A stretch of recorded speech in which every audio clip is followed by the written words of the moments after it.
Order. Welcome to this House Select Committee on Redistricting. I want to begin by introducing the Sergeants at Arms who are here today to help us.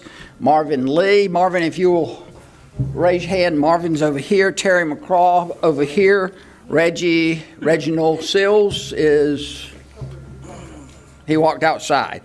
Thomas Terry back at the back door. John Gilbert over here, and Stafford Young is back at the back door. Thank you, gentlemen.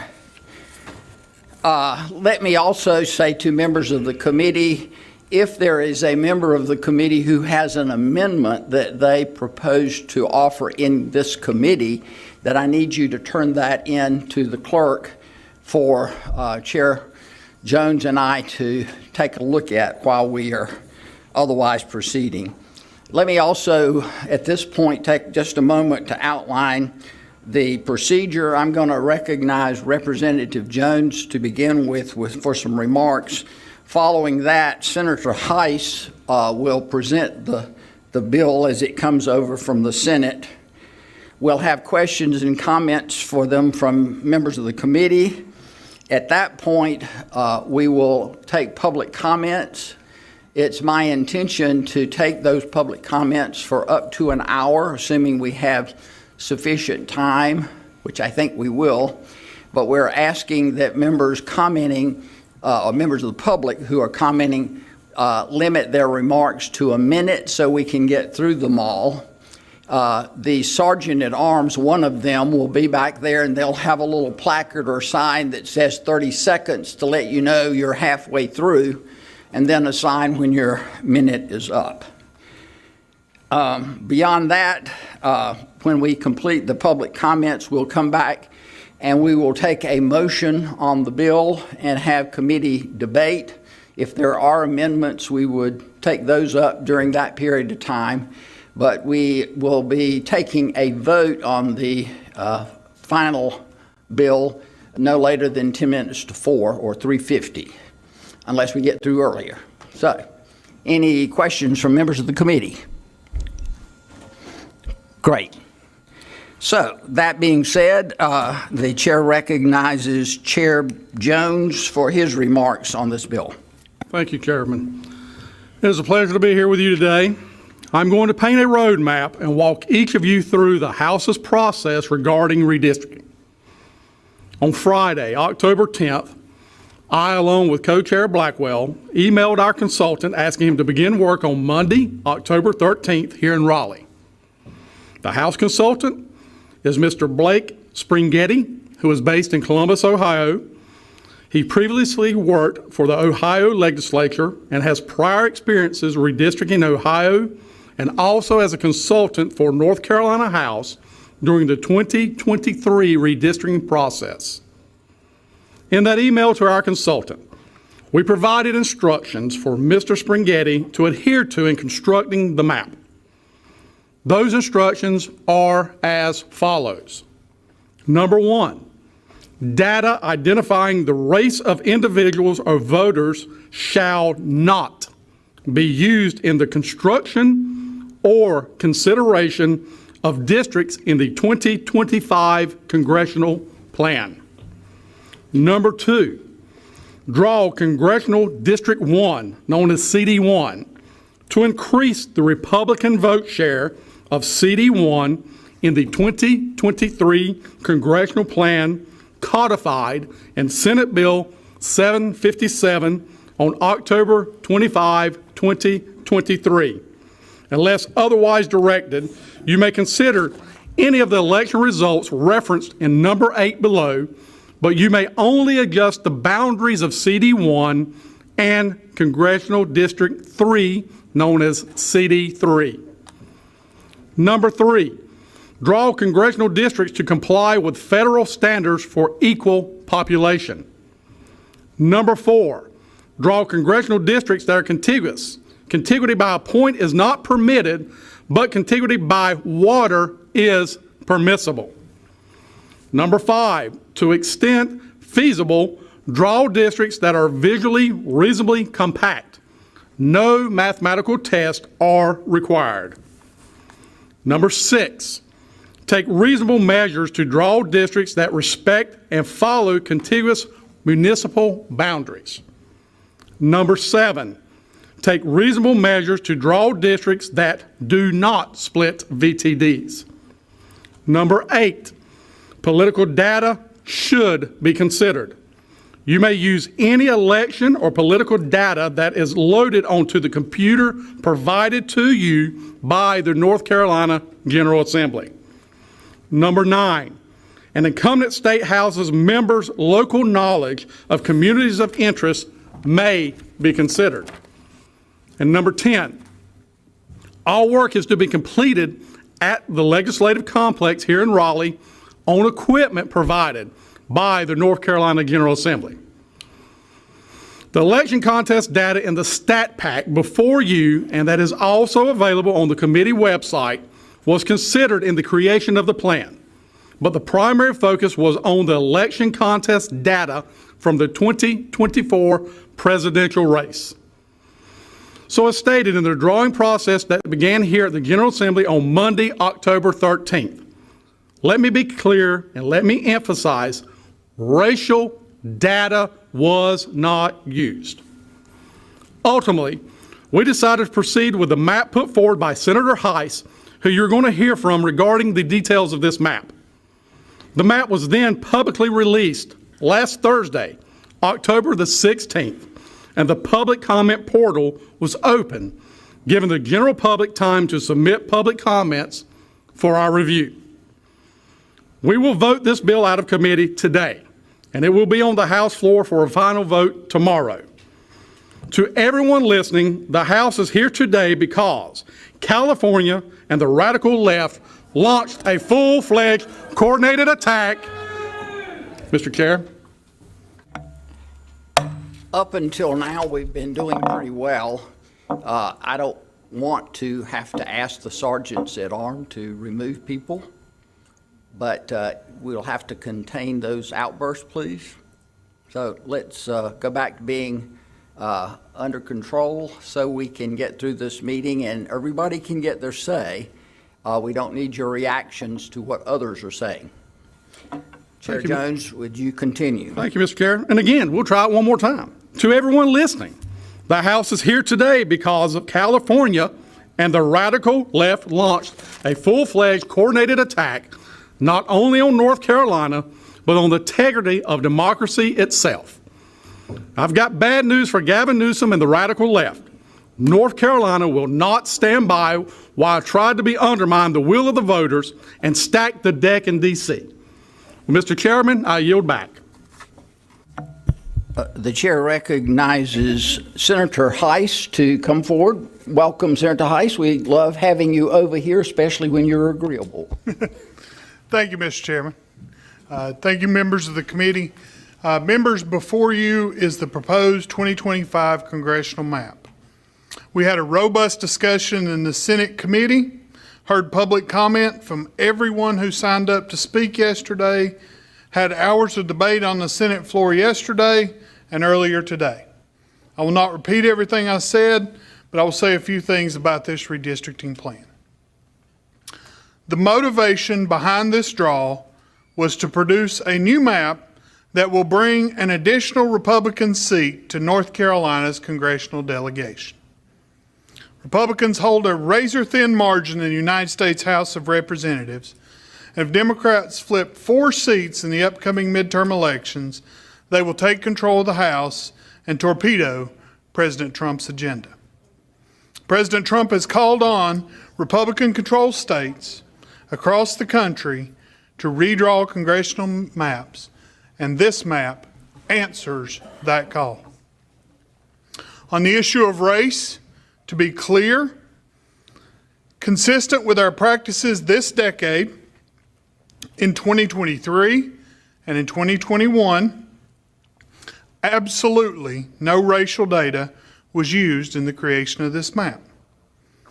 Past decisions and court records demonstrate there is no evidence of the 3 Jingles preconditions in North Carolina. In fact, just weeks ago, a federal court told us in a case concerning Senate districts in the northeastern part of the state There was no evidence of legally significant racially polarized voting that would require a majority-minority district. In the absence of any evidence of the three jingles preconditions, the chairs, myself of the Senate, elected not to use race in drawing these proposed districts strictly to protect the state from lawsuits alleging illegal racial gerrymandering. The chair do not believe the use of racial data would have been helpful in reaching any political or other legislative redistricting goal. Any political consideration and line drawings have been influenced by political data, not racial data. Now to the plan before you. The new congressional plan makes no changes to 12 of the 14 districts. The only districts that were changed in the new map are NC1 and NC3. These changes in the new congressional plan consist of the following. Greene, Lenoir, Wayne, and Wilson counties are moved from NC1 to NC3. Beaufort, Carteret, Craven, Dare, Hyde, and Pamlico counties are moved from NC3 to NC1. To balance the population of the two districts, 4,853 people by the 2020 census numbers out of 204,576 in Onslow County, 2.4% of the population, are moved from NC3 to NC1. This split occurs in the Swansboro precinct, leaving as much of the town in one district, NC1, as possible, minimizing the municipal split. As I stated previously, the motivation behind this new plan is straightforward.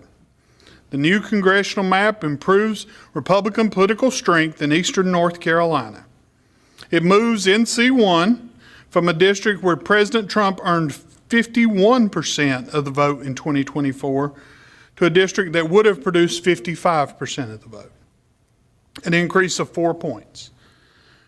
To balance the strength, NC3 would lose the same amount that NC1 gains, 4 points, moving it from a district which Trump performed at 60% of the vote in the previous map to 56% in the new map. The end result is a congressional plan that should perform to elect 11 Republicans. Not only does the new congressional map better improve Republican political strength in eastern North Carolina, giving Republican candidates a better opportunity to win NC1, the new map adheres to traditional redistricting principles. You all can review the compactness reports, but the bottom line is that this map is more compact than the 23 map in all recognized measures. I would urge your support. Thank you, Senator Heis. Are there questions or comments at this point from members of the committee? Representative Harrison is ready to go.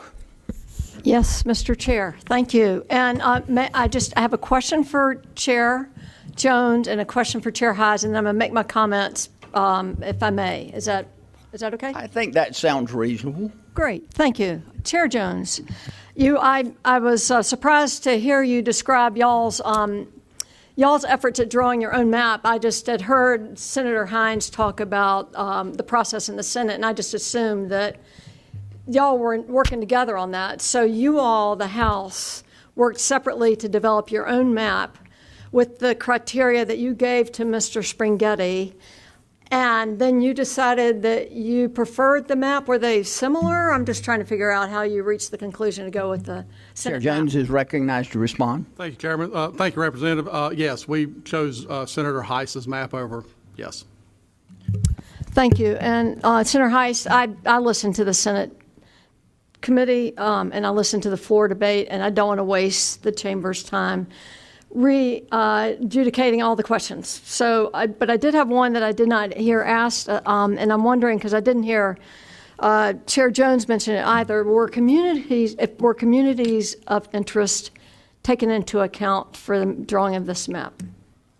Senator Heis, you're recognized. Thank you, Mr. Chairman. Communities of interest are always considered in maps. We have predominantly divided those by what are voter tabulation districts, or often referred to as precincts. We continued to keep counties as whole as possible. As I mentioned, with Swansboro, we kept it as whole as possible in making that division.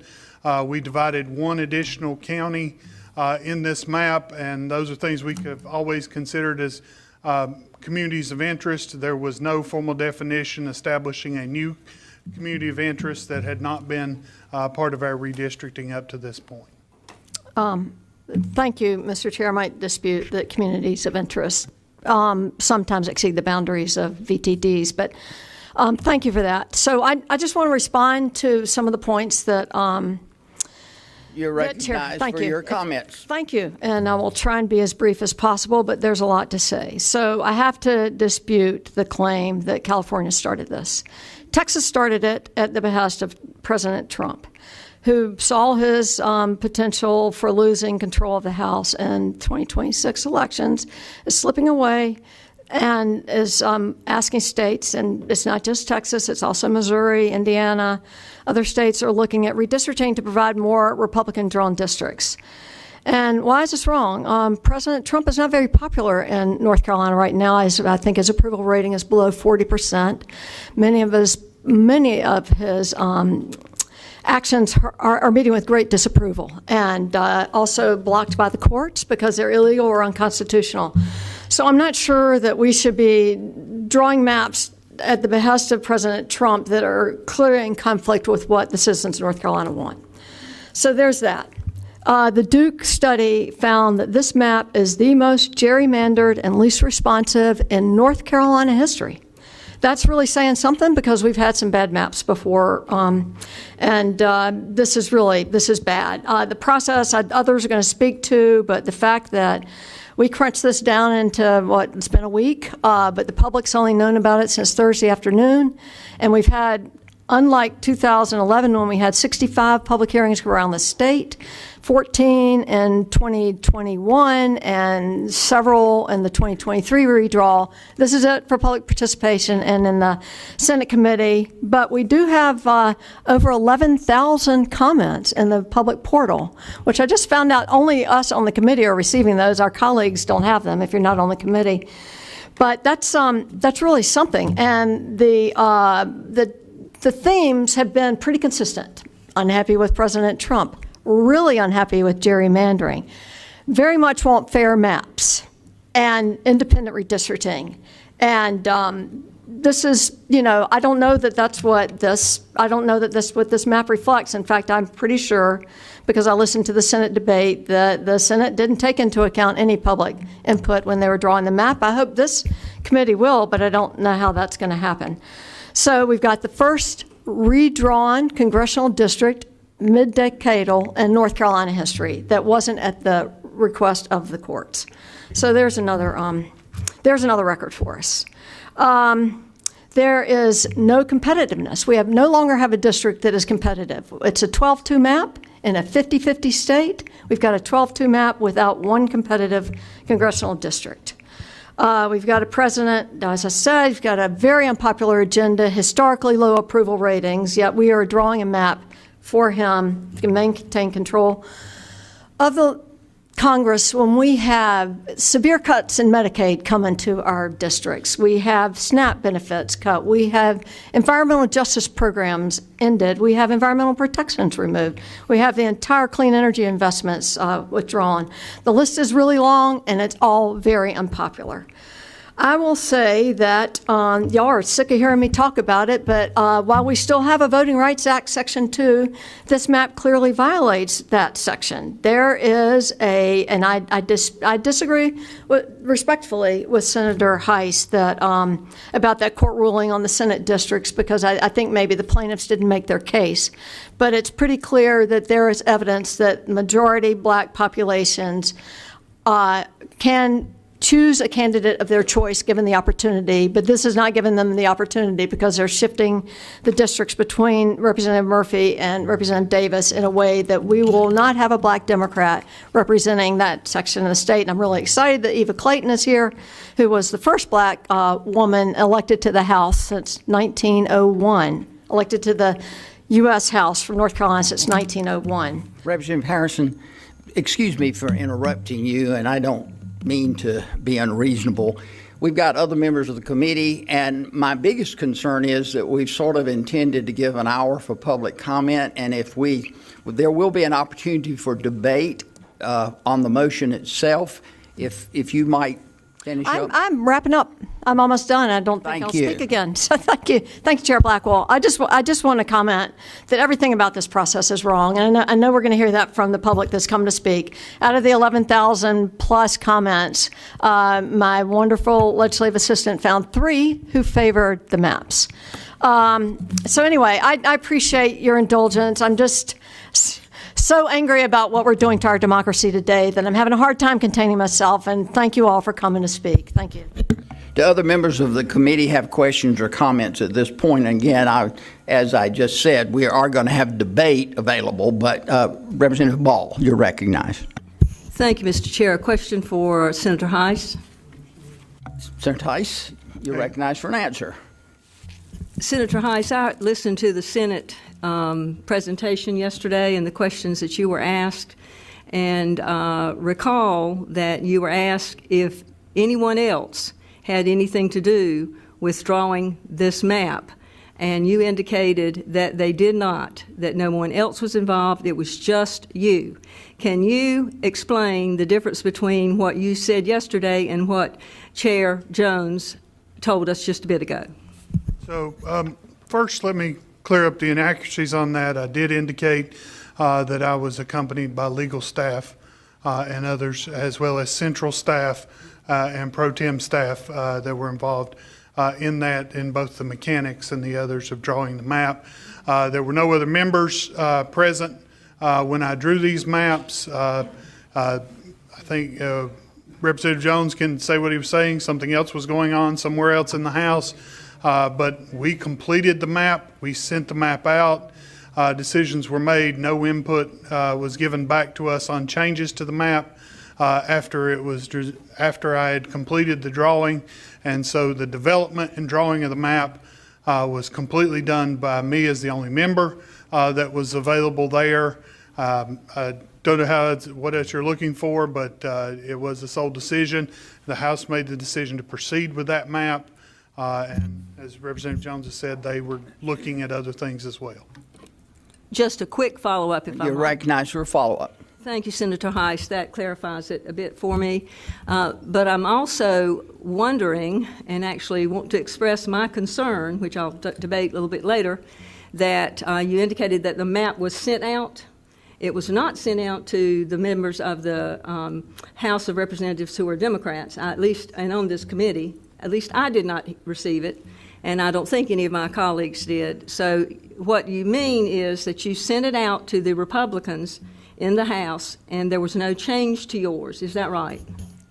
Senator Heis. It depends on your timeline for that. On Thursday, the map was released publicly to everyone without any changes from where it was going. In that interim time, it went to both legal counsel and other people who were making those decisions. That's correct. That's it. Thank you. Other questions or comments at this time from members of the committee? Representative Carney? Well, I guess you saw the hesitation in my hand.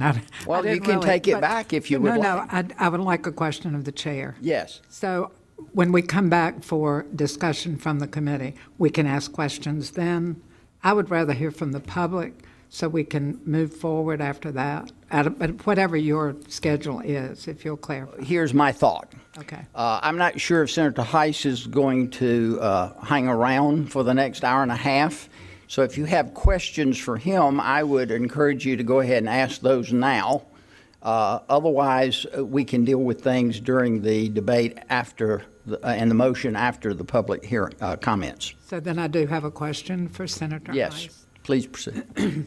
So, Senator Heis, we've both been here for a long time. I know I've been here I'm in my 12th term, and I have a question, and by public admission from our leadership, that this map was drawn at the request of the president. That's a quote from leadership that's been all over the news. My question to you is, have we ever drawn a map in North Carolina that was requested by the President of the United States? Senator Heis, you're recognized for a response. I have received, I will say this first, I'm not aware of any map which the president has made comments on before. That does not mean I'm aware of all 50 states and how many times the president has historically involved themselves in the drawing of maps. I couldn't comment on that. I will say that I received no direct communication from the president, from the White House staff, or directives to draw a map. This is something I very much support doing individually and improving the direction of this map. What I have seen is there are social media posts and other things out there that are publicly available of the president recalling on all states, Republican-controlled states across the nation, to undo the challenges we've seen from so many other states, California being the most recent, but New York, New Mexico, Connecticut, Massachusetts, who maximize their maps in order to put Democrats into Congress, and it's necessary for the state of North Carolina to respond. Thank you. So I take that in my opinion, it has not happened in North Carolina. I'm questioning about that a president has never, a seated president has never requested a map to be drawn specifically for them in North Carolina. I would just. Do you have a further question or comment? Thank you. A further question. Okay. How much money has the state of North Carolina spent to, if you know the answer, staff, defend the current congressional map that's in court now? And that's a question coming from the public too. How much money? Senator Heis, you. The specific current congressional map, we've only been on for 2 years. I'm aware of 2 cases that may involve, one was a Senate case, so maybe it's just one case on the congressional map. What our legal fees are to date, I'm sure somebody can get them an answer, but I don't know anybody that keeps that on the cuff. We can probably get staff to get you an answer on that. I'm not sure how quickly. That's fine. Yeah. I have, Mr. Chair, I have that number right here. I promise I will just I'll give it let in. you send it out to the members of the Okay. committee. All right, thank Or you. you can tell us in debate. How about that? Other questions or comments from members of the committee at this point? Representative Jackson, you're recognized. Yes, sir, thank you. My question to Senator Heis is just a question. You just said that the president wasn't the reason the lines were drawn. What happened in 2024 in the population or in the changes in the community that would prompt us to have the maps changed before the census is, before the next census? Senator Heis, you're recognized. The most recent incident is that California redrew its maps to add 4 Democrats to Congress, and we do not intend to let that go unanswered. Further questions or comments at this point from members of the committee? Representative Reeves, recognized. Thank you, Mr. Chair.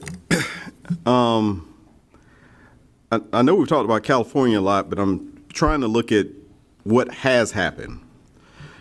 And the way I'm seeing it is Texas draws their map. Texas nets, it looks like 5 seats.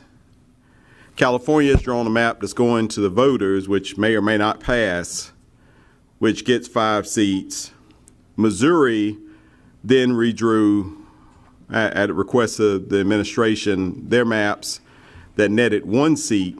So right now, if everybody stopped today, then you're at a 1 seat gain as a total. So I don't know if you were or were not aware of that, but since Republicans have already gotten 1 more seat in the House, and you were doing this, I guess, thinking that California had somehow changed the balance, is this something that we can just withdraw until we see some other blue state do it? Senator Heis, you're recognized to answer. Thank you. I think that's a really convenient place to kind of put your line and where you want to draw and not look at the results of what was drawn for the 22 congressional maps, where states like New Mexico, Connecticut, and Massachusetts drew their maps to not elect any Republicans within their state and have done so. Illinois, only 3 of 17 Republicans in their state, even though Trump carried 43.5% of the vote. New York, which was part of the lawsuits that was there as well, where more than 40% were the vote for Trump. only 19 out of the 26 congressional seats are held, 19 of the 26 congressional seats are held by Democrats. It is obvious that this began with the 2022 redistricting with the Democrat optimization. When the laws changed and Texas was under new standards for drawing their districts to rebalance this, I felt like that was a movement that came more towards a balance. And then California is the latest to throw their chips in the hat and try to add for Democrats. We can adjust one of those seats by moving in North Carolina. Further comments or questions from Representative Reeves? Yes, and I apologize for seeming like I was trying to draw a convenient line, and I may have misunderstood what both folks have said as to why we were doing this.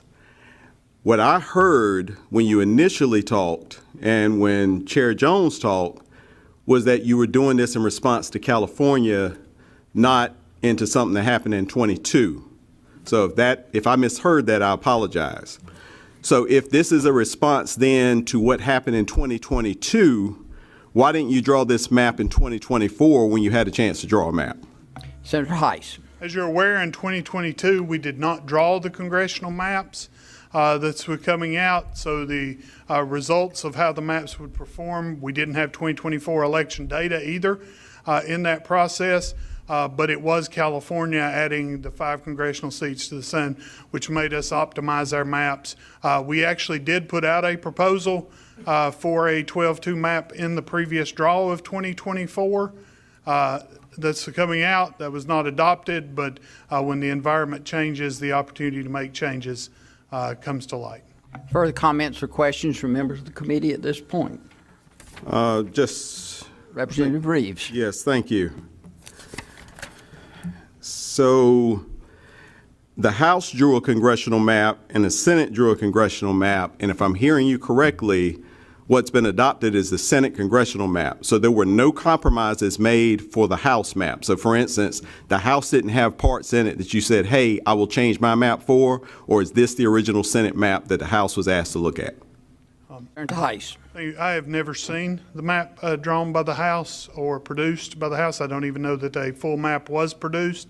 I was just informed that the House was willing to accept the map that I produced. All right, thank you.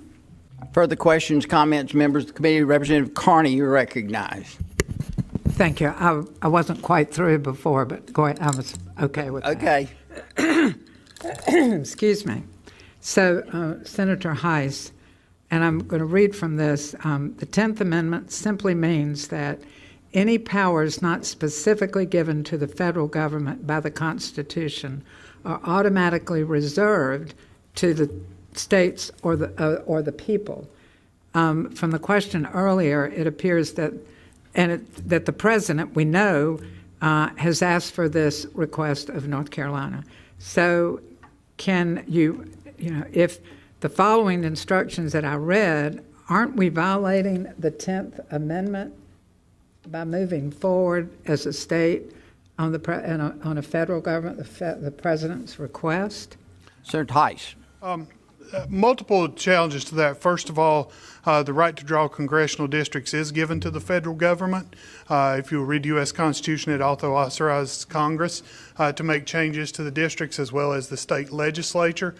This is a decision. There is no requirement or others that the state do it. This is a choice we are making that the president approves in that process, and this is a decision of the state legislature to redraw its districts at this time. So one follow-up, Mr. As Chair. evidenced by the fact that you're getting ready to vote on this process. Mr. Chair, a follow-up? Yes. Okay.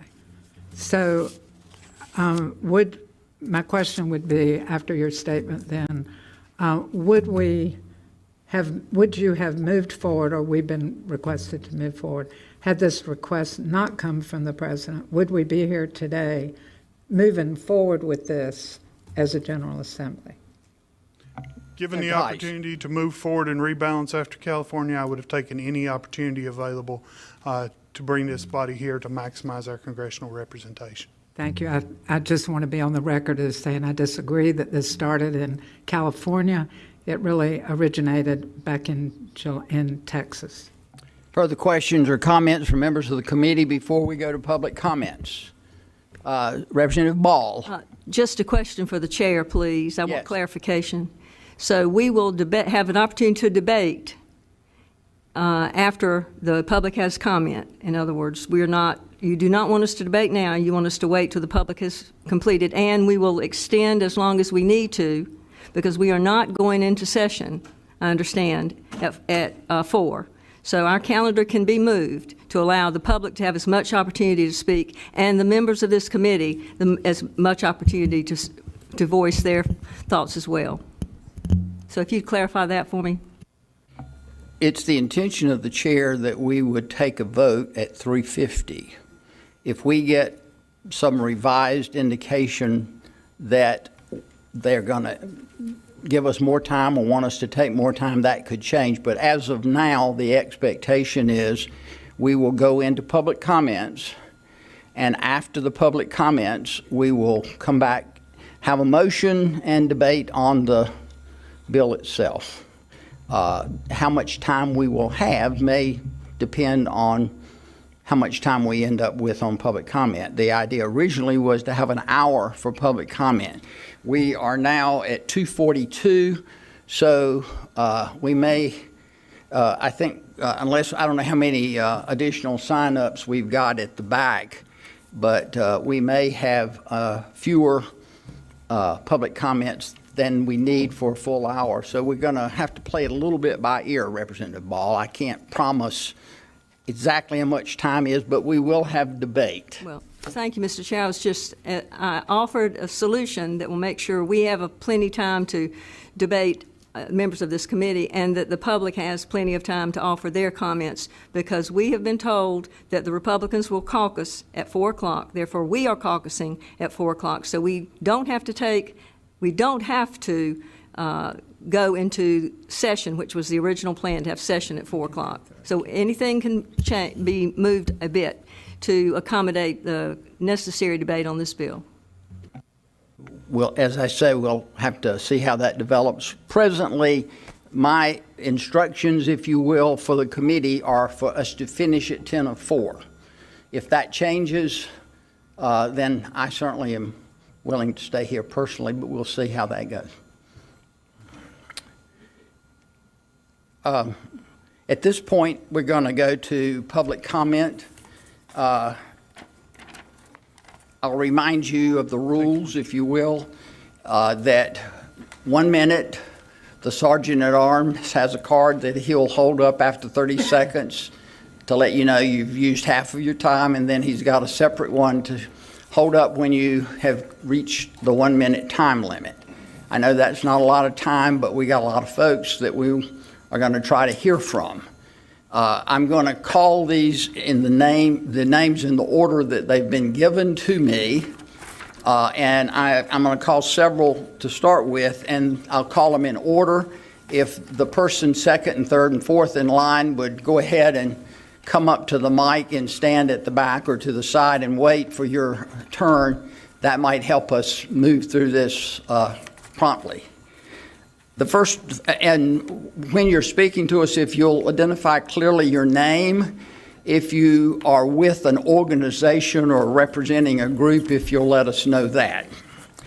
The first 4 speakers that have signed up, Vicki Boyer, then former Congresswoman Eva Clayton, Clinton Wright,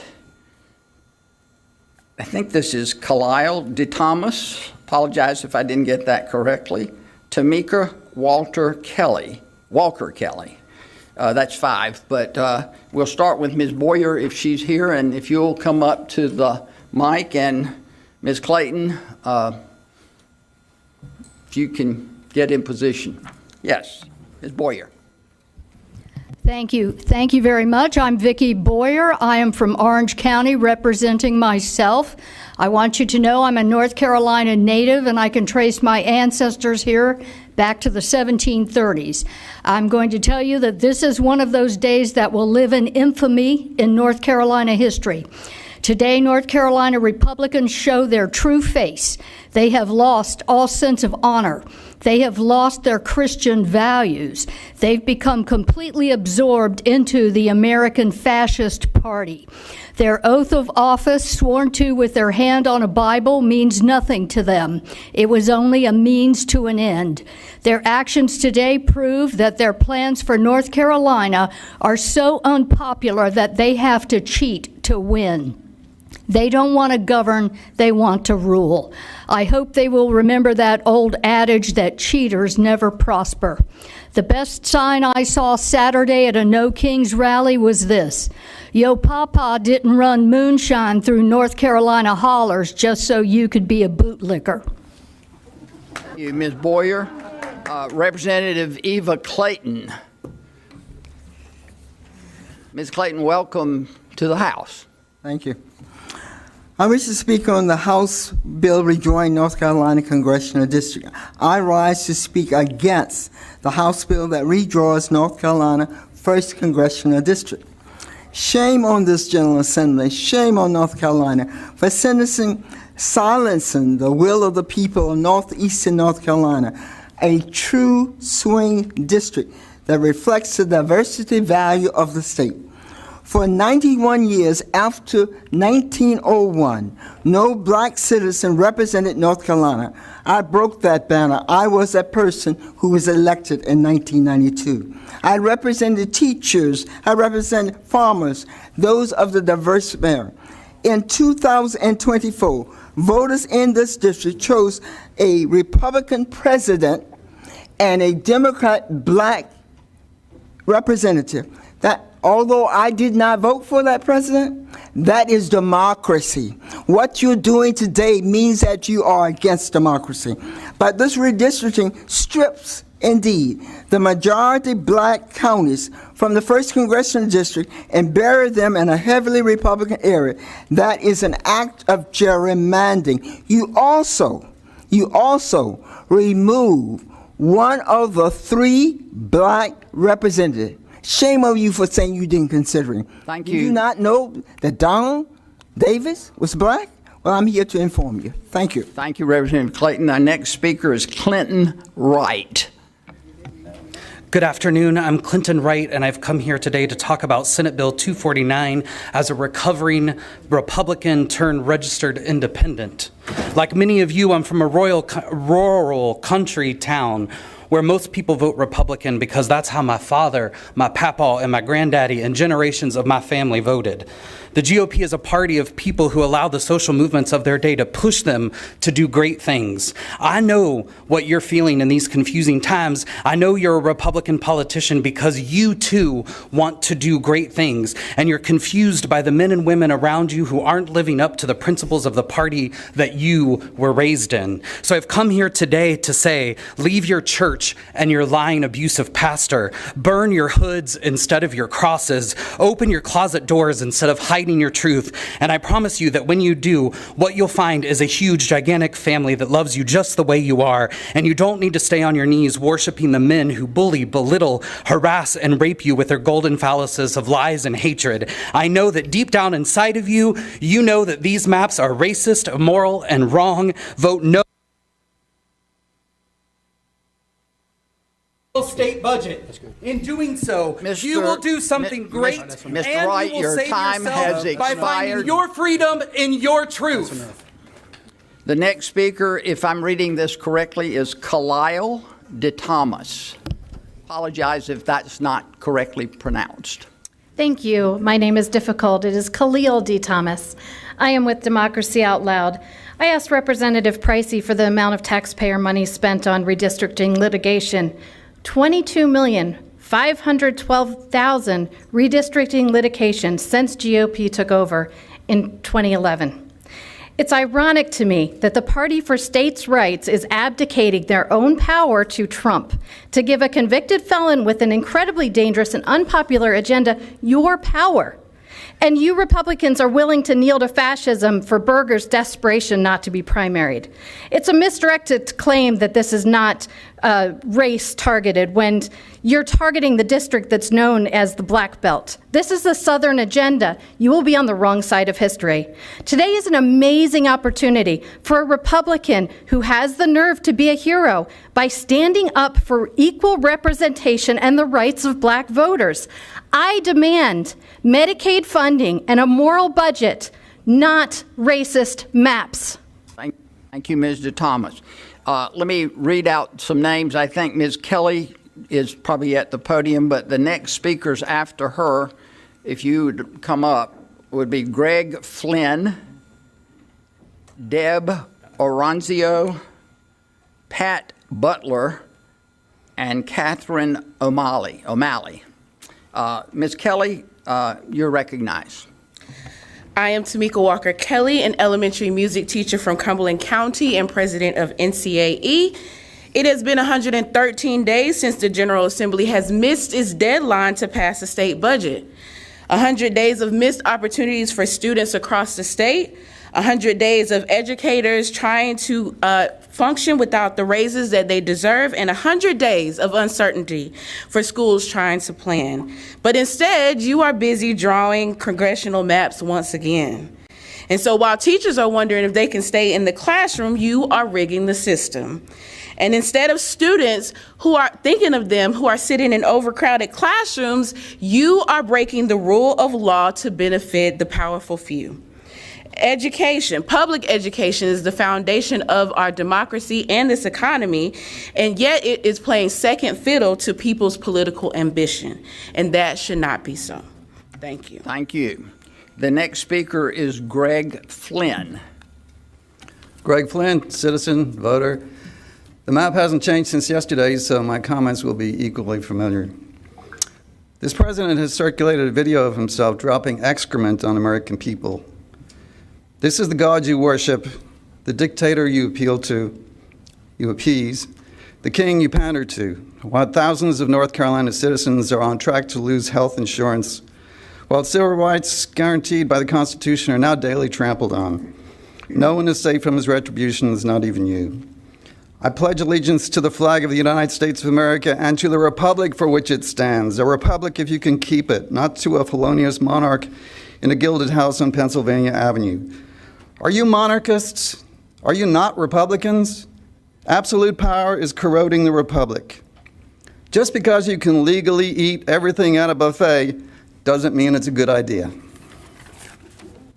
Thank you, Mr. Flynn. The next speaker is Deb Oronzio. Yes, good afternoon. Thank you. This action by the legislator is a shameless and deliberate attack on democracy. First, let's be crystal clear about the racist nature of this redraw. You're not just shuffling lines. You're dismantling a historic black opportunity district. The claim of no racial data used is a legal shield to mask a real-world tragedy. You are effectively silencing the voices of black North Carolinians and erasing their history of representation. This isn't just partisan. This is a moral regression. The sheer arrogance in this move is just as appalling when we all know that between 84 and 87% of all North Carolinians believe partisan gerrymandering is wrong. In a moment when our families are struggling with real issues, you are wasting taxpayer time to pick your own voters. This map is a stain on our state. You do not have the right to ignore the voices of your constituents. Shame. Thank you, Ms. Oronzio. The next speaker is Pat Butler. Pat Butler. As a mother and grandmother. Can you just for the record state your name and whether you are with anybody? Pat Butler. I'm here for myself. And as a mother and grandmother, I taught my children not to be a bully. But if they encountered one, to not bow down, but to stand up for what they knew was morally and ethically right. And I imagine that many of you did the same thing with your children. So I'm asking you now, how do you explain to your children and rationalize that you're bending the knee to the dictator? How do you do that? Thank you, Ms. Butler. The next speaker is Catherine O'Malley. Hi, my name is Catherine O'Malley. I'm here representing myself. I am, however, a proud member of Red, Wine, and Blue, the League of Women Voters, and Indivisible. Apparently, you all have not realized you work for us. You do not work for yourselves. You do not work for Trump. You work for we, the people.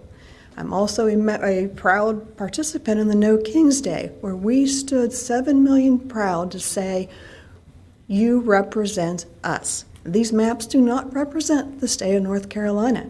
These maps do not represent your constituents. We've heard that you are wasting taxpayer money. We've heard there's 10,997 public comments and us saying we want fair maps. These are not fair maps. Thank you, Ms. O'Malley. I think I failed to get some other folks up there on time, so let's get them 4 or 5 more. Gerald Givens Jr., Kathy Martin, Mark Swallow, Anna Ruderman. My name is Gerald Givens Jr. I proudly served this nation for 2 decades in the United States Air Force. I defended freedom, not for a party, but for the principle that every American should have their voice equally counted. I've heard it said that race wasn't used in drawing this map, but I've seen the effects. Long-standing black communities in places like northeastern North Carolina, Greensboro, and Charlotte have been split apart or packed so tightly together that their voices can't shape outcomes beyond their own district. You don't need to use racial data to see racial impact. When a district that has elected a black representative for decades is redrawn so those voters can no longer elect their candidate of choice, that's not balance, that's silence. I didn't fight for selective freedom. I fought for every North Carolinian to have their voice heard. Do what's right. Defend the people's voice like I defended yours. Thank you, Mr. Givens. The next speaker is Kathy Martin. My name is Kathy Martin. I am a member of Democracy Out Loud, and I spoke also yesterday. So I know you're probably all aware that this is pretty much what happened yesterday, and you know what the arguments are. And I am totally incredulous that that man wants to lie and say we're doing this because what California is doing. California is asking their voters what they want. These folks are not doing that. Shame on you if you don't understand that this is a democracy and that you work for us. Thank you, Ms. Martin. The next speaker is Mark Swallow. My name is Mark Swallow with Democracy Out Loud. So these maps are racists, right? When you take a predominantly black and brown district, you don't need to add race. It's there already. And then you add predominantly white counties to dilute the black and brown votes. You're disenfranchising those votes, right? That's racism. This bill is about Berger, and it's about helping Berger win his primary in March by gaining the support of President Trump. He is giving up a seat in North Carolina for a favor from the president. That's corrupt, and it smacks of racketeering. And telling the lies over and over again about California doesn't make it true, it just makes you a liar. Add a referendum on the ballot in North Carolina and see what the people of North Carolina want. That is what you should be doing, not this. Thank you, Mr. Swallow. I think Anna Ruderman is next, but before she speaks, if Frank Atkinson could come up next, Daniel Ayers, Eric Willoughby, and Mark McClure. Ms. Ruckerman, you have the floor. Ruderman, or I'm not sure. Dr. Ruderman, yeah, thank you. Article 1, Section 10 of the North Carolina Constitution, known simply as the Free Elections Clause, states that all elections shall be free. Merriam-Webster's defined free as not determined by anything beyond its nature or being, choosing or capable of choosing for itself. In violation of the concept of free elections, partisan gerrymandering is the form of vote dilution, the devaluing of one citizen's vote as compared to others. That imposes a constraint on a voter's will. A rigged election is not a free election, nor is an election with a voter's voice is worthless because the election's results have been preordained by whoever wields political power. The rights that prohibit partisan gerrymandering are the bedrock of our sacred system of democratic government. And this is a shameful manipulation of our principles of democracy and the rule of law. And Mr. Blackwell, you were 20 years old, just 4 years younger than the late great John Lewis when he had his head bashed in to protect voting rights. I know on which side of history I would like to stand. Thank you, Ms. Ruderman. Frank Atkinson. Or is it Ackerson? No? How about Daniel Ayers? And I'd just like to say that was quoting Justice Earl. Daniel Ayers, Hometown Holler, North Carolina's #1 state politics podcast. Y'all check us out. Got my Bible here today. Don't be nervous. Do unto others as you would have them do unto you. It's that simple. It's that simple. I've heard a lot of excuses for these maps. Gavin Newsom, California. When we get down to it, folks, is this what you would have your neighbor do unto you? Is this what biblical leadership looks like? These maps are the wet dream of soft men who won't even look up from their phones to face their voters. These are men who lust for a world where the powerful do what they can and the rest of us suffer what we must. Jesus wept. Thank you, Mr. Ayers. Eric Willoughby. My name is Eric Willoughby.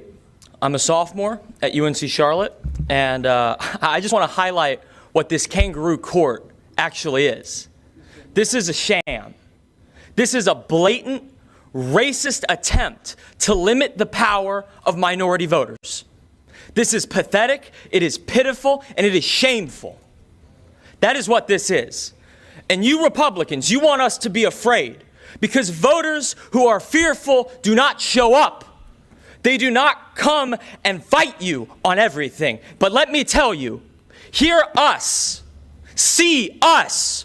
We are not afraid of you. The arc of the moral universe is long, but it bends towards justice, as Dr. King said. And we will win in the end. Shame on you. Shame. Thanks. Mark McClure is next, but Ms. McClure, before you start, let me call out the next group. Congresswoman Alma Adams, Jennifer Berkins, Kristen, I think it's Creason or Grossman, I'm sorry, can't quite read it, and Elena Siberio. Mr. McClure. My name is Mark McClure. I'm a proud member of Democracy Out Loud. And according to the North Carolina Constitution, all political power originates from the people, is founded upon their will only, and is instituted solely for the good of the whole.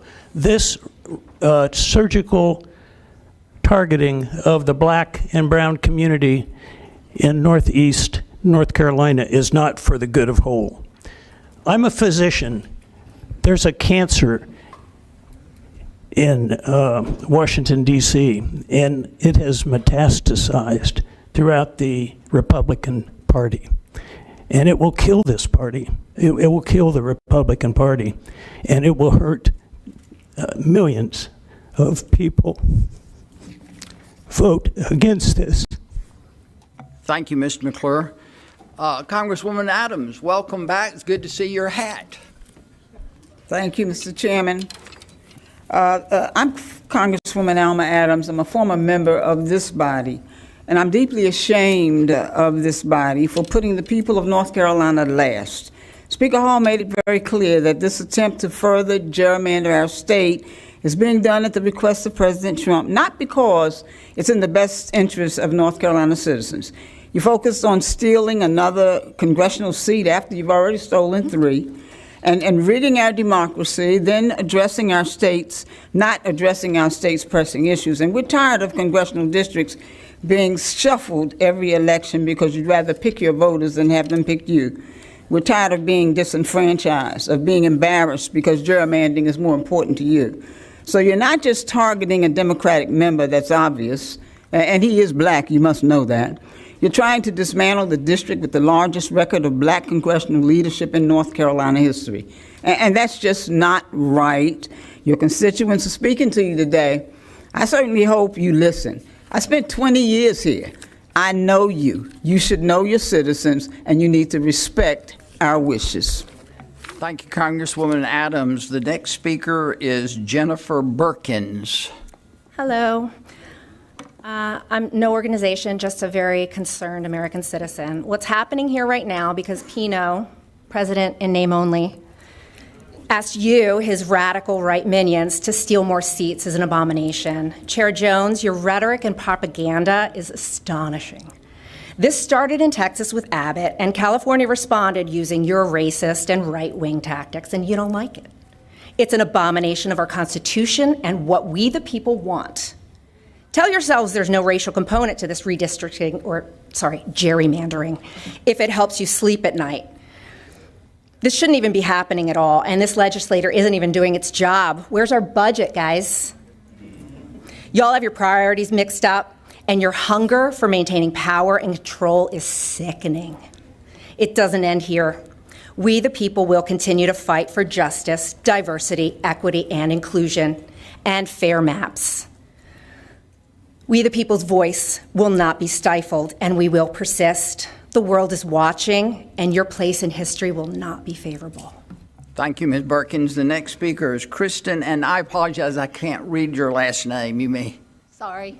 My name's Kristen Greason. I'm from Liberty, North Carolina, and I'm here on behalf of myself. I'm here because I'm tired. I'm tired because I'm feeling like my elected officials no longer serve their constituents as they are sworn to do. If you truly care about your constituents, you would be working to pass a budget. You would be working to fully fund Medicaid in the state of North Carolina. Instead, you are redistricting the state again to finagle more power and more money for yourselves. If you truly cared about what your constituents think, then put a referendum on the ballot and ask them across the state. Let them tell you what they want redistricting to look like in the state of North Carolina. Everyone in this room, Democrat or Republican, should be in favor of free and fair elections. You are not doing that right now. Thank you, Ms. Greason. Before we go to Elena Siberio next, in line would be Landon Anderson, Lisa Mitchell, Ron Osborne, and Larissa Orishkovich. And so, Elena Siberio, if you're here. My name's Elena Siberio, and I am with Democracy Out Loud. This is a people's proclamation. Whereas on November 20, 2025, 25 members of the North Carolina Senate voted to openly disenfranchise black voters of District 1, we the people call shame. Whereas Senator Ralph Heis of District 47 was divinely inspired to take it upon himself to violently remove justice from the voting rights of black voters in District 1, the people call shame.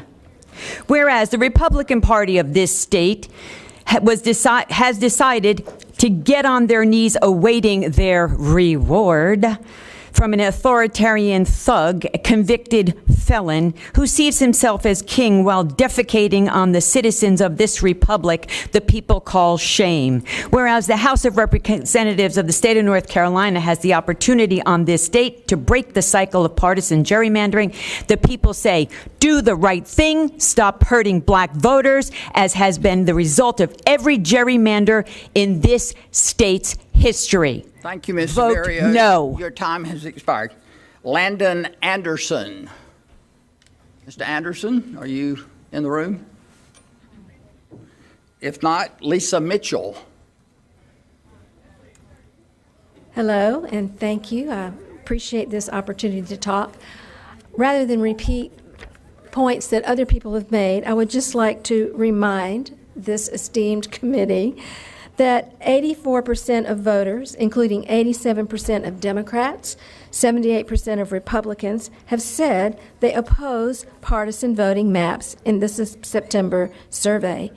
Each of you on this committee and in the House took an oath to defend the state constitution and serve all of the people of North Carolina.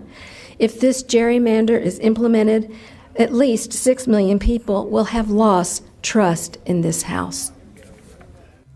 Thank you, ma'am. Ron Osborne. I'm Ron Osborne. I'm from Alamance County, and I want to say that I applaud Representative Jones and Senator Heis for their frankness. It is not easy to represent up front the Republican Party as they did. They did a good job of that.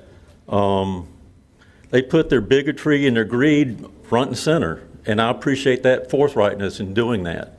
I only wish that your honesty, truthfulness would extend to talking about the motives behind these things. And it reminds me of a story about the old Quaker farmer called a chicken thief.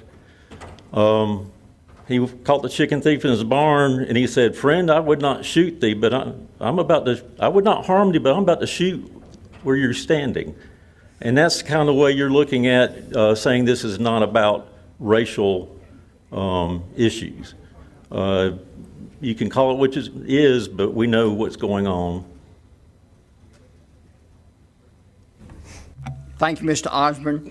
The next speaker is going to be Larissa Orishkovich, but let me say, if you could get in line as the following speakers: Hannah Gibbs, Jennifer Spiel,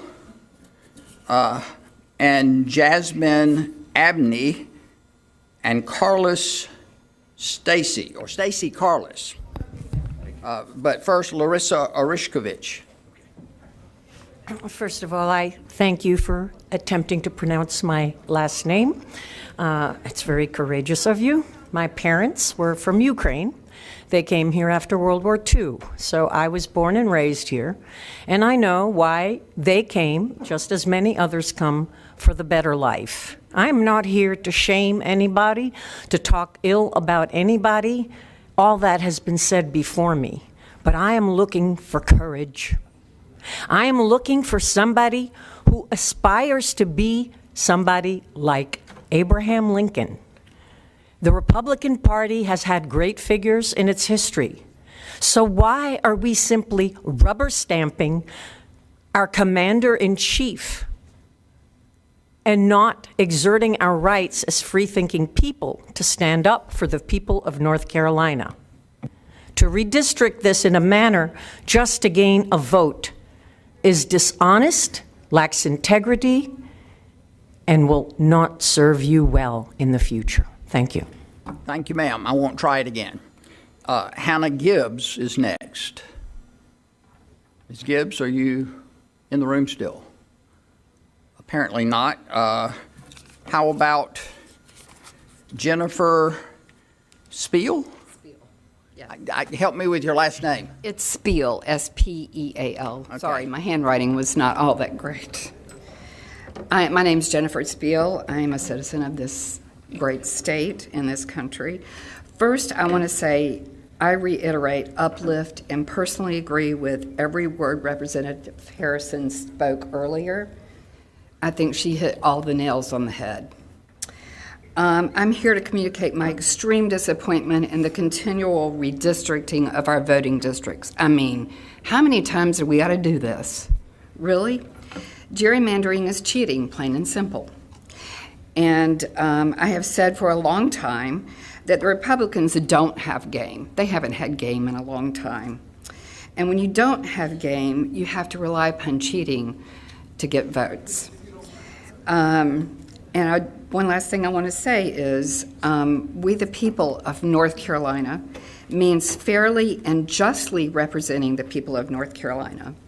And that's what you should be doing. And Representative Jones, I've watched you, and you haven't looked up from your phone the entire time we've been speaking. How disrespectful. Thank you, Ms. Beal. Our next speaker is Jasmine Abney. And she'll be followed by Stacy Carless. I can go now. Okay. Hi, y'all. I am Jasmine Abney. I am here with Common Cause North Carolina, but first and foremost, I'm a North Carolina native and a generational North Carolinian. And if you're wondering, no, we should not be redistricting. You should not be gerrymandering an already gerrymandered map. You should be letting your constituents focus on their municipal elections and the early voting plans that their county boards of elections are taking up, but instead, they are here. And Senator Heis let us know that he didn't want to read any of those 11,000 comments. He said that was partisan mess. But I'm here in front of you because this is not right. Read the comments, listen to your constituents, and act accordingly. Do not vote for these maps. Thank you, Ms. Abney. Stacy Carless, and then our final speaker after Ms. Carless is Queen Alicia Hammond. Good afternoon. My name is Stacy Carless, also a North Carolina native, but speaking today on behalf of NC Counts Coalition, a nonpartisan organization that led statewide efforts for a complete and accurate 2020 census count. Redistricting, like the census, should occur once every 10 years to ensure fair representation, never to serve partisan interests. Yet for the fourth time since 2020, and not due to court order, we are here again because North Carolina's redistricting process and the maps before us continue to dilute the political power of Black voters while limiting meaningful public participation. These maps protect partisan political power, not democracy. Voters should choose their leaders, not the other way around. North Carolinians deserve transparency, inclusion, and fairness in every step of the redistricting process. Elected officials are supposed to serve the people, not partisan power. We will not stand for politics that silence Black voters and other voters of color, weaken democracy, or keep control in the hands of a few. North Carolinians deserve better. Thank you. Thank you, Ms. Carless. And then our final speaker, Queen Alicia Hammond. Ms. Hammond? Not seeing her. Chair thanks you, members of the public, for your comments and especially for your decorum and trying to help us keep on schedule. Chair recognizes Chair Jones for a motion. Thank you, Mr. Chairman. I move for a favorable report of Senate Bill 249 with a referral to rules. Burgers maps are racist maps. Burgers maps are racist maps. Burgers maps are Committee will stand at ease. Burgers maps are racist maps. Burgers maps are racist maps. You're fascist. Maps are racist maps. Burgers maps are racist maps. Burgers maps are racist maps. Burgers maps are racist maps. Burgers maps are racist maps. Burgers maps are racist maps. Stay off your phone and stop being disrespectful.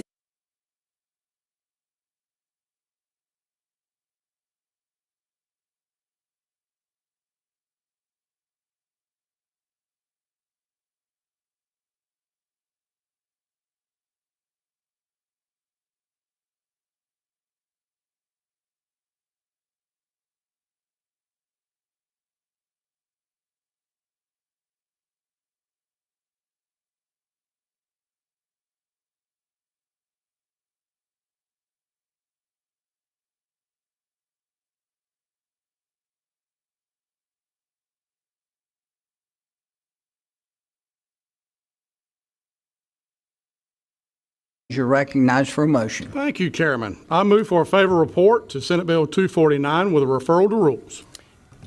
Representative Jones, would you like to speak on your motion or go to other members for debate? We can go to other members for debate. Okay. Are there members of the committee desiring to be heard? Representative Ball, you're recognized. I'd like to call for a roll call vote. Glad to do it. Other comments or questions from members of the committee? Representative Harrison, you're recognized.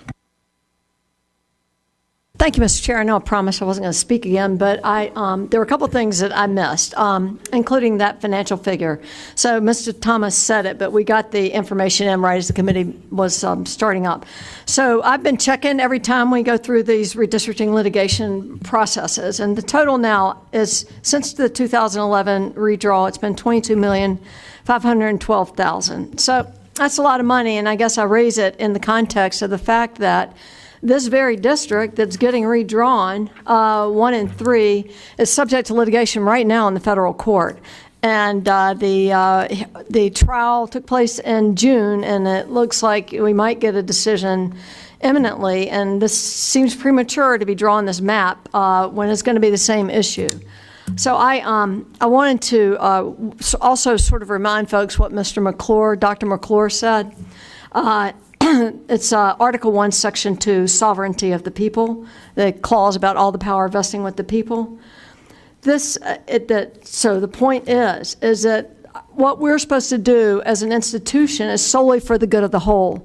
And I would argue that there is no way that this redraw of this map, mid-decadal, is for the possibly likely in violation of the Voting Rights Act, all kinds of problems, is for the good of the whole. And I just remind us of our constitutional oath that we all took.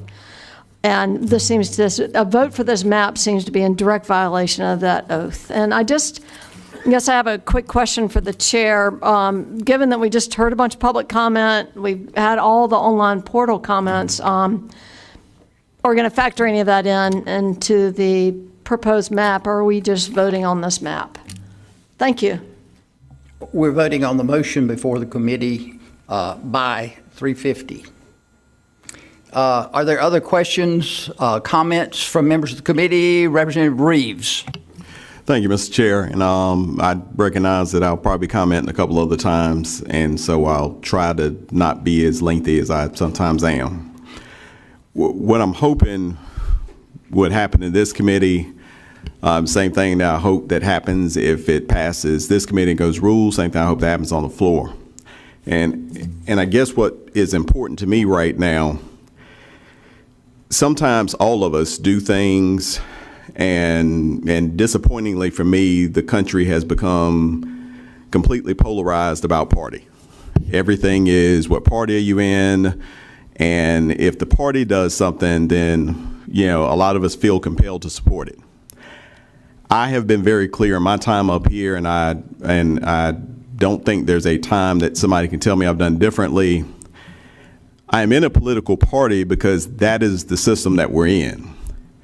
I vote for myself, my constituents, my God, my faith, and I do what I feel is the right thing to do, even if that puts me in disagreement with folks in my party, your party, or whoever it is. I bring these things up because one of the things that happens and why it gets so dangerous in this country, and really anywhere, it's throughout history, when you start really kind of trying to fit yourself into two boxes, is I don't care if you got a population of 10. At some point, that 5 that's in that box, they're going to start disagreeing about something. And so while we've been concentrating on these maps and things of that sort, I'm looking at other things. And two of the things that have really stayed deeply in my mind are Tom Tillis and John Bolton. When I got here, Tom Tillis was Speaker. There are a lot of people here that are in the majority right now that I think if we say it in an honest moment, you're here because of Tom Tillis. Tom Tillis had a vision. He saw an opportunity to take a majority. And I don't think there are many people when it comes down to the state legislature that could have done more for Republicans and putting Republicans in majority than Tom Tillis. And I really don't. And I know that the President Pro Tem was also involved, but I remember Tillis's popularity and leadership coming out of Mecklenburg. So why has he been on my mind? He's going home. And he hadn't really done anything wrong. There's not really something you can point to where he's been out of line with the party or he's been some rogue agent. I don't think anybody would ever describe him as a rogue agent. But he fell out of favor with the present leadership of the party. I look at John Bolton. There was not a closer advisor to the present administration than John Bolton. He's under indictment. And why that's concerning is because, for those of you who have never been in the federal system, feds don't bring an indictment if they don't think they're getting ready to get a conviction. That guy's going to prison. And again, off the little bit of information I know, I'm not sure why, except for I know that he has been identified as an enemy of the administration. So why do I bring these things up? With these maps, the maps that were drawn in 24 were allowed to be drawn for partisan advantage. That ship sailed, that's it. So I think those maps were the maps that folks in this chamber that voted on it believe were the best Republican maps you could get. And now we're back again. And we're doing it again to curry favor with the administration, but what we're really doing is consolidating power. So the warning I would give the folks is this: it's all well and good as long as you stay in favor. But one day, you're John Bolton. One day you're Tom Tillis. One day you're like, but the most important thing for my constituents, which is what I believe all 120 of us are here for. The most important thing with my constituents is actually out of line with what this particular administration wants. Not the party, but what this administration wants. And when we start doing things to make a person happy, this is something I feel strongly about, and I don't mind bringing up in church. You don't follow a pastor. You support your church. And I bring that up because I think all great organizations, that's what you do. It's not about the person who's at top. It's about what ultimately helps all of the people we're supposed to be serving. I will give it to you. There's been no pretense that this is doing something to make things better for North Carolinians. This is something to gain power and to hold power. I would just warn all of us that when we do things for that reason, it's going to come back to bite. I know how many people I've watched get walked out of here, not physically, but figuratively, when they fall out of line with something that leadership wants, which again is nothing that's violative of the party. I would hope we'd vote these maps down simply for this reason. One, I will never believe in so-and-so did something, so I'm going to do something back. Somebody hits you, you got to hit them back. Somebody attacks you, you got to attack them back. But bad behavior politically, whoever started it, does not ever merit bad behavior politically here, because you know what's going to happen with North Carolina? Doesn't matter how this congressional stuff goes. Ultimately, North Carolina is going to be all right because we are here as North Carolina's leadership. So I ask you to vote no on this, not to be insulting, not to talk about anybody, not to say one idea is better than the other, not to say one party or one leadership is better than another. I'm not even saying if this was the greatest president we'd ever had in our lives, I say the same thing, that it's not about who's in leadership now. It's about starting the habit of doing things for a person and not for the folks that we serve and not for the folks that you serve with. And I don't want to see us become that, so I ask that you vote no. Further comments or questions from members of the committee?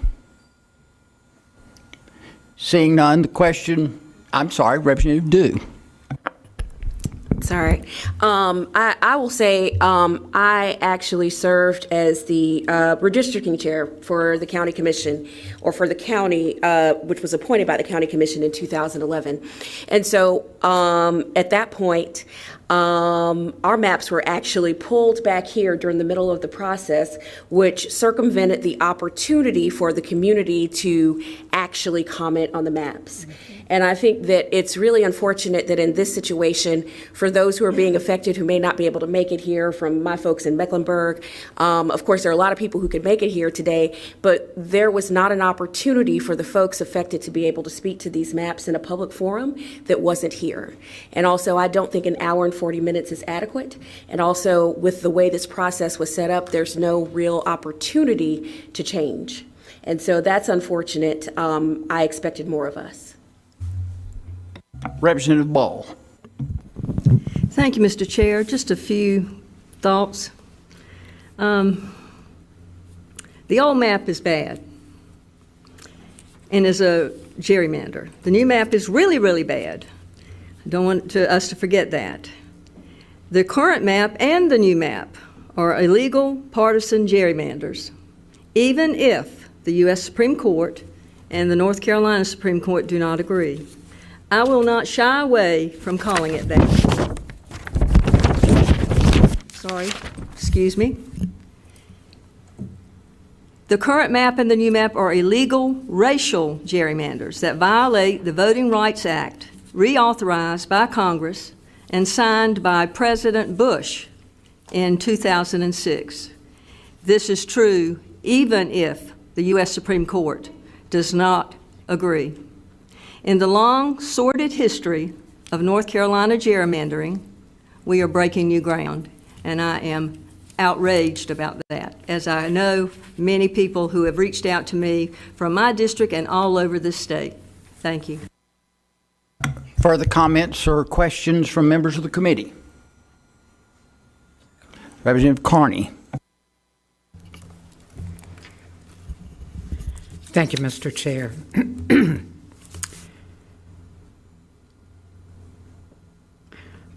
I'm trying to gather my thoughts. I have been a North Carolinian born and bred here. My children have been raised here. My grandchildren, some of them have been raised here. I've had the distinct honor and privilege to serve Mecklenburg County, my district, in Raleigh for the last 23 years. I've been in the majority, I've been in the minority. I can't believe that I'm sitting here today, that we are now moving forward because someone, one man in Washington, the president, and you heard my questioning earlier, this has never been done in North Carolina, that we have taken from the president of the country and saying, I need for you to redistrict and give me one more congressional seat. That's just so out of the realm of the democracy that I have been raised in. My father was a World War II veteran. And if he were alive today, he'd be 105. I cannot believe that he is sitting where he is in heaven, proud of what his daughter has been asked to do today. And that is to not stand up for the Constitution in this bill, in this redistricting, not because the Constitution requires it, not because the people have demanded it, but because one man in Washington asked us to do it. I just can't believe that I'm sitting here. It's surreal to me. We just went through this 3 years ago. And now we're doing it again to the people. For what reason? It makes no sense to me, except it's just I hate cliches. I don't like them. I've worked with you all on both sides of the road, and I hope I can continue to do that and have your respect. But I can't keep quiet at this moment, because I hear from the people you've heard from here today and online, and I do encourage you to read them. I think some of you may have read them, or read some of them, or someone's told you what's in there. I get it that power comes with the party in power. It comes from your leadership. I get it. I've been there. I just ask us all to pause, think why we're doing it, because it truly is, as the speaker said, and my children, my adult children, my in-laws, they've been calling me, texting me. You can't be quiet, Mom. They know I don't speak a lot. But when I do, it's from my heart and my disappointment. My state is better than that, than this. Our state is better than this. And I know you don't want to hear half of what people are saying, but I hope at some point that when you put your head down on the pillow, as my daddy told me at night, and you can fall asleep, you know you're in a good position. I hope you all sleep well. Thank you. Further comments or questions from members of the committee?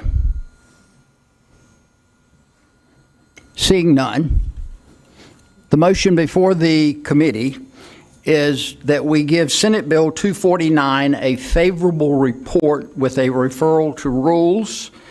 If you are in favor of the motion, vote aye or yes, and if you're opposed, vote no, and the clerk will call the roll.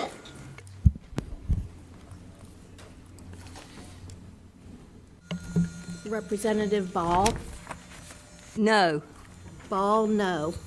Representative Carney? No. Representative Carney, no. Representative Dew? No. Representative Dew, no. Dixon? Yes. Dixon, yes. Echeverria? Yes. Echeverria, yes. Gillespie? Yes. Gillespie, yes. Harrison? No. Harrison, no. Humphrey? Yes. Humphrey, yes. Francis Jackson? No. Francis Jackson, no. Neil Jackson? Yes. Neil Jackson, yes. Miller? Yes. Miller, yes. Reeves? Reeves, no. Rhine? Rhine, yes. Carson Smith? Aye. Carson Smith, yes. Aye. Willingham? No. No. Willingham, no. Bell? Setzer? Tyson? Chairman Jones? Yes. Chairman Jones, yes. Do you wish to vote Blackwell? Chair votes yes. What's the count, Madam Chair? Yes. Madam Clerk.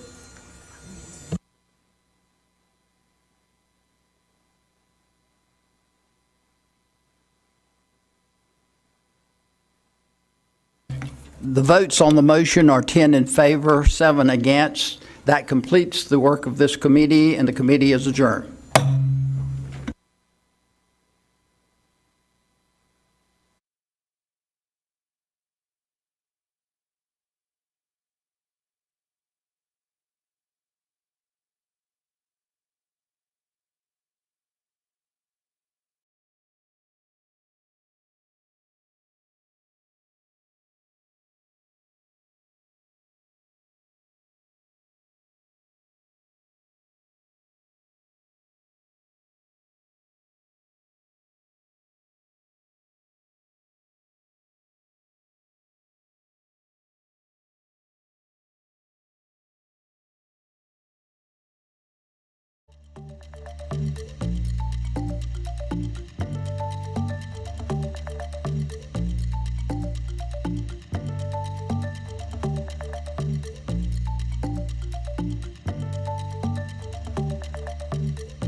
Members, the chair is going to delay just for a moment to give members time to get into the chamber before we do the prayer and the Pledge of Allegiance. So if you're outside the chamber and can hear my voice, now's the time to come in.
Okay, members, we're going to go ahead and begin. The House will come back to order. Members will take their seats. Visitors will retire from the chamber. Sergeant at Arms will close the doors. Members and visitors, please silence all electronic devices. Today's prayer will be offered by Representative Pittman. Okay. Members and visitors of the gallery, please stand for the prayer and remain standing for the Pledge of Allegiance. Representative Pittman, the gentleman has the floor. Thank you, Mr. Speaker. Let us pray. Dear Lord, we humbly come before you today to ask for strength and guidance during these tumultuous times. Lord, give leaders of all stripes wisdom and restraints that we may find the path once again of national unity. I pray that each leader would draw from their faith a desire to protect the vulnerable, strengthen the weak, and comfort the afflicted. Let each person in this state and across the nation know that God's not through with us yet. Amen. I pledge allegiance to the flag of the United States of America and to the republic for which it stands, one nation, under God, indivisible, with liberty and justice for all. Gentleman from Wayne, Representative Bell, is recognized for a motion. Mr. Speaker, the journal for October 20th has been examined and found to be correct. I move to be approved as written. Representative Bell moves that the journal for October 20th be approved as written. All those in favor will say aye. All those opposed, no. The ayes have it, and the journal is approved as written.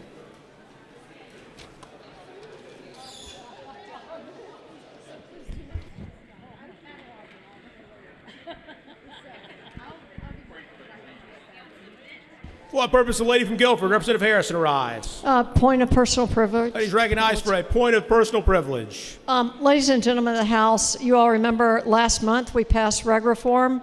There was provision in there that legalized homemade rum cakes. So in the back of the chamber, as promised, are a bunch of rum cakes, so please eat them up. Thank you. And thanks for your support. Thank you, Representative Harrison.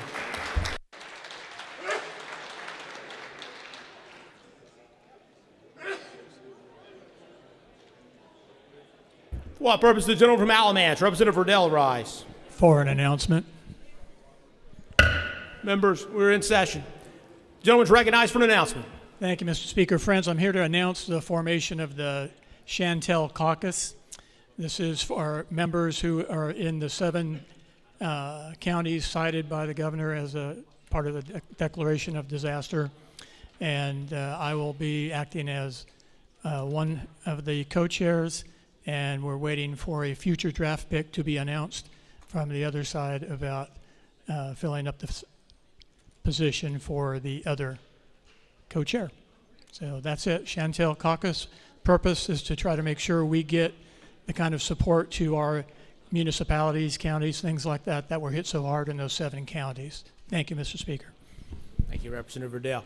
Members, we're going to go ahead and move into our calendar now. We'll go down to the bottom. Mr. Clerk, Senate Bill 449. The clerk will read. Conference report, Senate Bill 449, a bill to be entitled Continuing Budget Operations, Part 4, the General Assembly of North Carolina enacts. Gentleman from Union, Representative Arps, recognized for a motion. Mr. Speaker, I make a motion to adopt the conference report. Representative Arps moves that the House do adopt the conference report, Senate Bill 449. Further discussion or debate on the bill? Seeing none, the question for the House is the adoption of the conference report, Senate Bill 449. All those in favor will vote aye. All those opposed will vote no. The clerk will open the vote.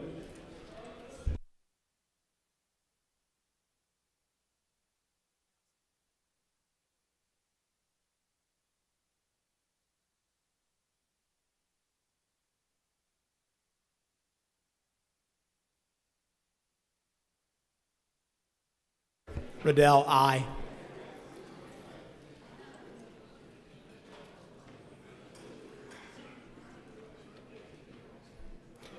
Clerk will lock machine and record the vote. 104 having voted in the affirmative and 6 in the negative. The House has approved the adoption of the conference report, Senate Bill 449, and the Senate shall be so notified. Members, that's it for the voting business today for the House.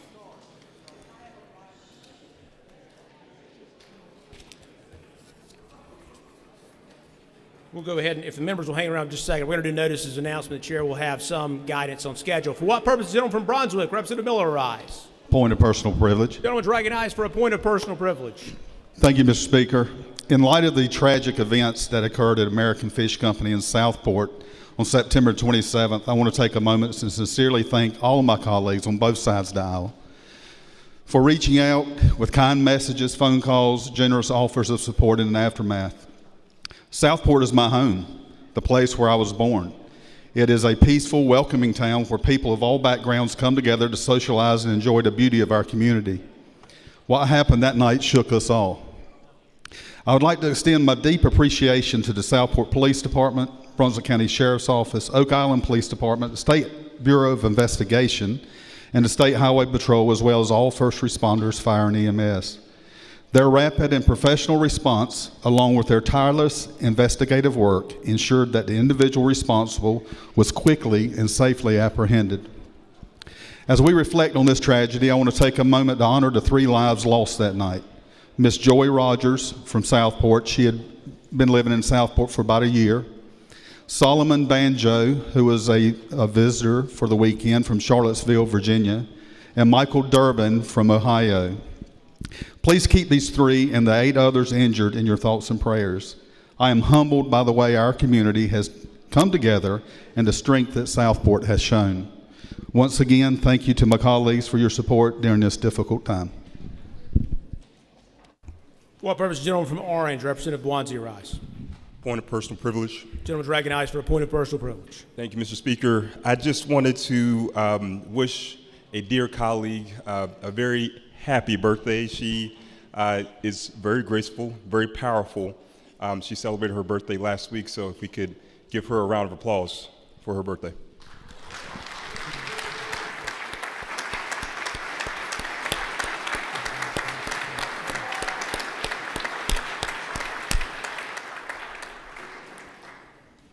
Members, the chair will go ahead and address the issue with Representative Cecil Brockman. I think everyone in the body is aware of the allegations that have come out with that. So the chair tomorrow likely will be appointing a bipartisan select committee to work thoroughly to review the matter, examine relevant precedent from prior committees of this nature, and ensure that a fair and impartial examination of the facts is had. It's a rare occurrence for this sort of thing to be taken up by this chamber, and so what I've done is asked staff and the attorneys about the history and precedent of it and what has been done in the past, and so we've taken a look at those things. I understand the Rules Chair spoken to Representative Reeves, and so Chair anticipates some announcement of some specifics of that select committee very likely tomorrow in terms of who will be on there, and that committee will then meet to look at various precedents and look at the procedures that will be used on those things and the various concerns constitutionally and otherwise that have to be addressed in a situation like that. So be on the lookout for that tomorrow. Also, by way of scheduling tomorrow, the Oversight Committee is meeting at 9 a.m., and so the chair is going to hold session at 10:30 a.m. So our voting session tomorrow here on the House floor will be at 10:30 a.m. For what purpose? The General from Alamance, Representative Ross arise. Thank you, Mr. Speaker. A moment of personal privilege. The gentleman is recognized for a point of personal privilege. You know, usually we're not in session at this time of year, so I don't get to do this. But today it is an honor and a privilege to recognize my seatmate, who I actually think is the best seatmate in the entire House, for his birthday today. And it's appropriate that we have cake in the room. But join me in wishing Representative Rydell a happy birthday today.